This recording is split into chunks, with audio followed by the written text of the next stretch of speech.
இதயம் wishes you a very happy new year.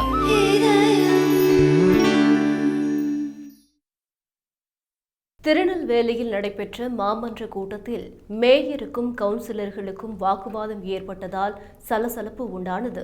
திருநெல்வேலியில் நடைபெற்ற மாமன்ற கூட்டத்தில் கவுன்சிலர்கள் தங்கள் பகுதிக்கு தேவையான சீர்திருத்தங்கள் குறித்து மேயருக்கு தெரிவித்து வந்தனர்.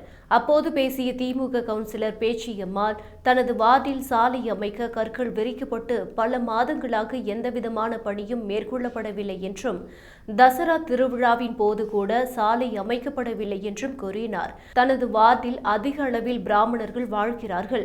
கோவில் தேர்கள் வீதி உலா வருவதற்கும் மக்கள் கோவிலுக்கு சென்று வருவதற்கும் சிரமப்படுகின்றனர் என பேச்சியம்மாள் கூறிய போது குறுக்கிட்ட மேயர், உரையை முடித்துக் கொள்ள சொன்னதால் பணம் இல்லை என்றால் எதற்காக டெண்டர் விடுகிறீர்கள்? மக்களிடம் சென்று பேச முடியவில்லை என பேச்சியம்மாள் பொங்கி எழுந்தார்.